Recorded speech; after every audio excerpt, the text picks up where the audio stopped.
السلام علیکم ورحمۃ اللہ وبرکاتہ۔ آپ کو وائس آف مکی مدنی چینل پہ خوش آمدید۔ میں ہوں محمد عبد الرحمن۔ آج کی اس ویڈیو کے اندر میں آپ کو concept of God in Hinduism کے بارے میں بتاؤں گا۔ جیسے کہ ہم جانتے ہیں کہ انڈیا میں موجود ہندو لوگ ایک ہی خدا یا ایک ہی طرح کے بت کی پوجا نہیں کرتے، وہ ہزاروں بتوں کی پوجا کرتے ہیں۔ اب بات سمجھنے کی کہ یہ ہے کہ ان کی کتابوں کے مطابق وہ کتابیں جو ان کے نزدیک موسٹ سپیریئر ہیں، ان میں اس کے بارے میں کیا لکھا ہے کہ کیا ہم ایک خدا کی عبادت کرنی چاہیے یا پھر ہمیں بتوں کی پوجا کرنی چاہیے، کیا خدا کیسا ہوتا ہے یا پھر خدا ہونے کے لائق کون ہے، ان کی کتابوں کے مطابق آج ہم ڈسکس کریں گے۔ آپ سے گزارش ہے کہ آپ اس ویڈیو کو مکمل واچ کریں، کیونکہ اس کے اندر آپ کو بہت سی ایسی باتیں ملیں گی جو کہ دین اسلام میں توحید سے ملتی ہیں۔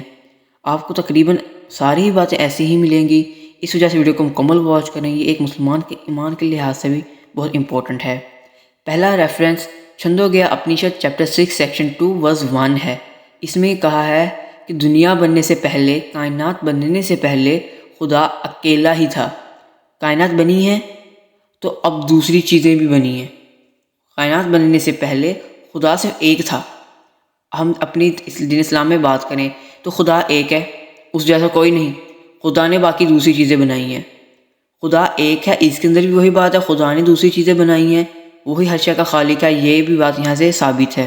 میرے بھائیو، اس سے بھی بات واضح ہے کہ دین اسلام میں یہ بات جو کہ ہندوازم کے مطابق ہے، یہ بات بالکل میچ کرتی ہے۔ دین اسلام اور ہندوازم میں یہ بات بھی کامن ہے۔ یہاں سے ہمیں تھوڑا بہت جھلک ملتی ہے کہ ان کی طرف بھی کوئی نہ کوئی پیغمبر آیا تھا، لیکن پھر بھی یہ اپنے آپ کو گمراہی کی طرف لے گئے، اس کے اندر تبدیلیاں کیے تاکہ اپنا مان لو اپنے کام، پنڈتوں کا کام چلتا رہے، پوجا کرواتے رہیں، پیسے ملتے رہیں۔ دوسرا ریفرنس میرے بھائیو ہے سویتار وتارا اپنشد چیپٹر 6 ورس نمبر 9۔ اس کے اندر ہے کہ جو خدا ہے اسے کس نے نہیں جنا؟ خدا نے کسی کو نہیں جنا، اس کے کوئی والدین نہیں ہے، اسے کوئی سکھانے والا نہیں ہے، اس کا کوئی آقا نہیں ہے، اور یہ دنیا میں بھی نہیں ہے۔ اگر ہم اس بات کو بھی توحید سے ریلیٹ کریں تو اللہ تعالیٰ نے کہا ہے کہ میں نے کسی کو نہیں جنا، نہ ہی کسی نے مجھے جنا۔ یہاں پہ تو مان لیتے ہیں کہ ایک بات ہے خدا کو کسی نے نہیں جنا، یہاں پہ وہی بات کی ہے۔ بعد میں کہ خدا کا کوئی آقا نہیں ہے، یہاں پہ بات ہے کہ خدا کو کسی نے سکھایا نہیں ہے، خدا کسی کے انڈر نہیں ہے۔ اللہ تعالیٰ نے کہا میں ہر شے پہ قادر ہوں، میں کسی کے حکم کا پابند نہیں ہوں۔ اللہ تعالیٰ نے کہا ہے کہ میرا کوئی والد نہیں ہے، نہ کوئی والدہ، یعنی کہ اللہ تعالیٰ نے کہا ہے کہ مجھے کسی نے نہیں جنا۔ بعد میں اس ورس کے اندر کہا ہے کہ خدا دنیا میں نہیں ہے۔ اگر اس کو ہم قرآن مجید سے ریلیٹ کریں، قرآن مجید سے کمپیریزن اس بات کا کریں تو ہمیں معلوم ہوگا آیت الکرسی کے اندر اللہ تعالیٰ نے کہا ہے کہ میں اس دنیا میں ہوں ہی نہیں۔ اللہ تعالیٰ نے کہا ہے کہ میری کرسی آسمانوں اور زمینوں کے اوپر چھائی ہوئی ہے۔ میرے بھائیو، اگر کسی نے کوئی چیز بنائی ہے، وہ جان بوجھ کر اس کے اندر خود کو لے کے آئے گا۔ اگر اس میں کوئی خامی ہے، اگر وہ کچھ سے اعلیٰ ہے تو وہ خود جان بوجھ کے خود کو ادنا کرے گا۔ کوئی بھی ایسے نہیں کرتا۔ اللہ تعالیٰ نے بھی دنیا بنائی ہے، ٹائم بنایا ہے، وہ خود ٹائم ہے، پھر کیوں آئے گا؟ خود میں پھر خامیاں کیوں پیدا کرے گا وہ؟ جب وہ اس سے اعلیٰ ہے تو اگر انسان کی میں بات کروں تو انسان کمپیوٹر بناتا ہے، وہ کمپیوٹر کے اندر تو نہیں نہ بیٹھ کے کام کرتا، کمپیوٹر سے باہر بیٹھ کے کام کرتا ہے۔ اللہ تعالیٰ نے اسی طرح ٹائم بنایا ہے۔ اللہ تعالیٰ پھر ٹائم کے اندر آ کے ہمیں کیوں انبیاء کرام کے ذریعے ہماری ہدایت کرے گا؟ اللہ تعالیٰ آیت الکرسی کے مطابق آسمانوں اور زمینوں سے بھی اوپر ہے۔ یہاں پہ کہنے کا مطلب یہ ہے کہ اللہ تعالیٰ کائنات میں نہیں ہے۔ اللہ تعالیٰ نے کائنات بنائی ہے ہمارے لیے۔ اللہ تعالیٰ نے سورۃ الملک میں کہا ہے کہ میں نے تم لوگوں کو زندگی دی اور تمہیں موت بھی آئے گی۔ یہ صرف اس وجہ سے ہے تاکہ میں تمہاری آزمائش کروں۔ اللہ تعالیٰ نے زندگی اور موت کو بنایا ہماری آزمائش کے لیے۔ یہاں پہ یہ دنیا، کائنات جو ہے یہ ہمارے لیے ہے کہ ہم کیسے اس میں کرم کرتے ہیں، کیسے ہم کام کرتے ہیں، اس کے مطابق ہمارے نتیجہ ملے گا۔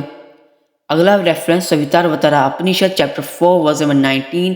اس کے اندر اس میں کہا ہے کہ خدا کی کوئی تصویر نہیں ہے، یعنی کہ خدا کی کوئی شکل نہیں ہے۔ اس کے اندر پھر کہا ہے کہ خدا کبھی ذہن میں بھی نہیں آتا۔ اگر اس چیز کو بھی ہم دین اسلام میں اللہ کے ساتھ کمپیریزن کریں تو ہمیں معلوم ہوگا کہ اللہ کی قدرت کو ہم سمجھ نہیں سکتے۔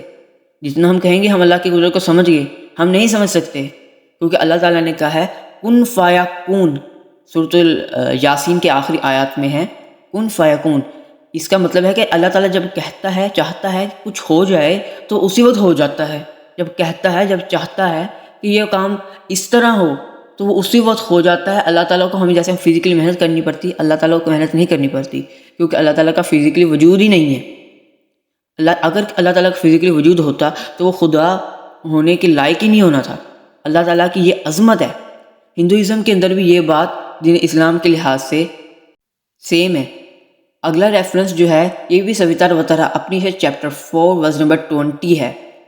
اس میں کہا ہے کہ خدا کو کبھی آنکھوں سے نہیں دیکھا جا سکتا۔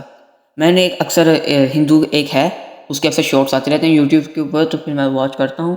تو ایک لڑکے نے اس سے کویشچن کیا کہ مجھے بتائیں کہ میں خدا سے بات کرنا چاہتا ہوں، خدا کو دیکھنا چاہتا ہوں۔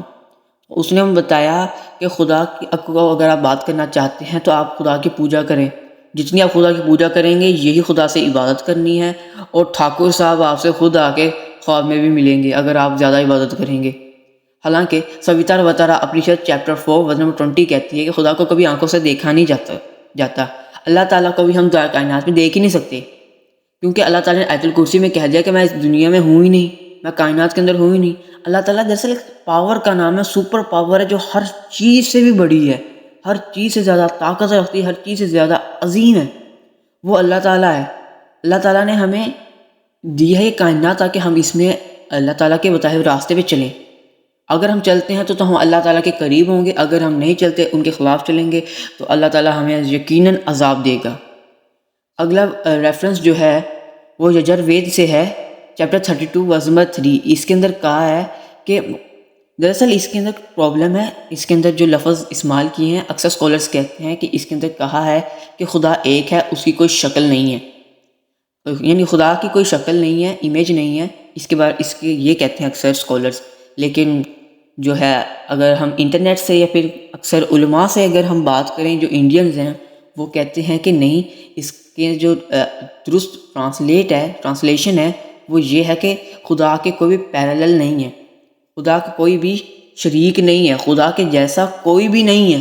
اگر ہم دونوں باتوں کو بھی اگر دیکھیں، خدا کی کوئی شکل نہیں ہے، یہ بات بھی دین اسلام کے اندر درست ہے کہ خدا کی کوئی شکل نہیں ہے، کوئی شکل ہونے کے لیے جسم چاہیے، اور جس کا جسم ہو وہ خامیوں میں مبتلا ہوتا ہے اور وہ خدا کہلانے کے لائق ہی نہیں۔ آگے کو خدا کا کوئی شریک نہیں۔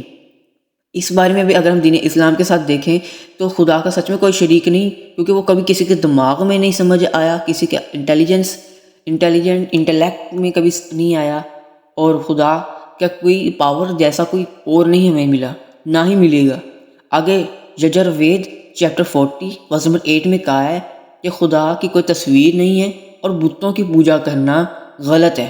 پھر یجروید چیپٹر 40 ورس نمبر 9 میں کہا ہے کہ جو بھی بتوں کی پوجا کرتے ہیں یا پھر جانداروں کی یا پھر بے جانوں کی، یعنی کہ آرگینک مٹیریل کی جو بھی پوجا کرتے ہیں، یہ غلط کرتے ہیں، یہ گمراہی میں جاتے ہیں۔ اسی طرح اتھرویدا بک 20 ہیم نمبر 58 ورس نمبر 3 میں کہا ہے کہ خدا سب سے عظیم ہے۔ میرے بھائیو، پچھلی بات کہ خدا کے ہمیں آئیڈل ورشپ نہیں کرنی چاہیے، نہ ہی کسی لیونگ اور نان لیونگ کی عبادت کرنی چاہیے سوائے خدا کے، یہ بھی دین اسلام میں بالکل درست بات ہے۔ دین اسلام کے لحاظ سے یہ بالکل درست ہے، یہ بھی بات دین اسلام میں یعنی کہ میچ کرتی ہے، سیم ہے۔ آگے رگ وید بک 1 ہیم نمبر 164 ورس نمبر 46 میں کہا ہے کہ خدا ایک ہے اور لوگ اسے مختلف ناموں سے پکارتے ہیں۔ اگر ہم اس چیز کو دیکھیں تو اس میں کہا ہے کہ خدا ایک ہے۔ ہندو میں ہے کہ خدا ہزاروں ہیں، ہر چیز کو دیکھ لیں تو وہ خدا کہتے ہیں، جو فائدہ دیتی ہے وہ خدا ہے، فائدہ نہ بھی دے تو وہ بھی اکثر کہتے ہیں خدا ہے۔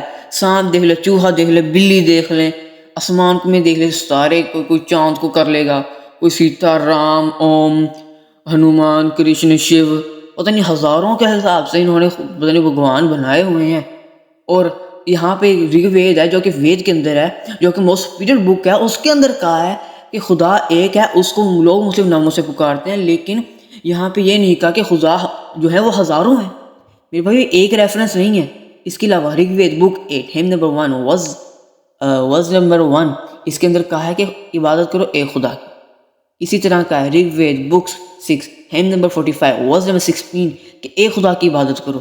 اگر ہم ان باتوں کو بھی دین اسلام کے ساتھ ریلیٹ کریں، کمپیریزن کریں، تو ہمیں معلوم ہوگا کہ یہ بات بالکل درست ہے کہ خدا جو ہے وہ صرف اللہ تعالیٰ ہے، اسے لوگ مختلف ناموں سے پکارتے ہیں۔ اللہ کوئی اسے رب کہتا ہے، کوئی اسے خالق کہتا ہے، اور اکثر مسلمان تو اللہ تعالیٰ کو اس کی نشانیوں کے ذریعے بلاتے ہیں، کہ جیسے کہ وہ جس نے یہ زمین بنائی ہے، وہ جس نے یہ کائنات بنائی ہے، وہ جس نے یہ آسمان تخلیق کیا ہے۔ اکثر لوگ مسلمان جو ہوتے ہیں وہ اس طرح سے اللہ تعالیٰ کو بلاتے ہیں، اللہ تعالیٰ کا ذکر کرتے ہیں، اللہ تعالیٰ کو یاد کرتے ہیں۔ اللہ تعالیٰ نے بھی کہا کہ میرا ذکر کرو، یہاں بھی بات ہے کہ ایک خدا کی عبادت کرو۔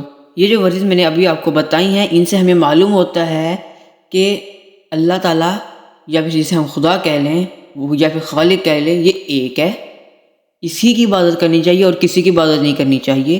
یہ ورزش جو میں نے آپ کو بتائی ہیں، یہ کوئی عام میں نے اپنے آپ کی طرف سے نہیں بتائی، یہ ہندوازم میں موسٹ جو بکس ہیں میں نے ان سے آپ کو بتائی ہیں، جو کہ وید ہے، وید کے اندر ہی رگ وید، اتھر وید، یجر وید، سویتا اوتارا، اپنشد وغیرہ جو آتی ہیں، یہ آتی ہیں اسی میں یعنی کہ موجود ہیں، اسی کا حصہ ہیں، میں نے اسی میں سے بتائی ہیں۔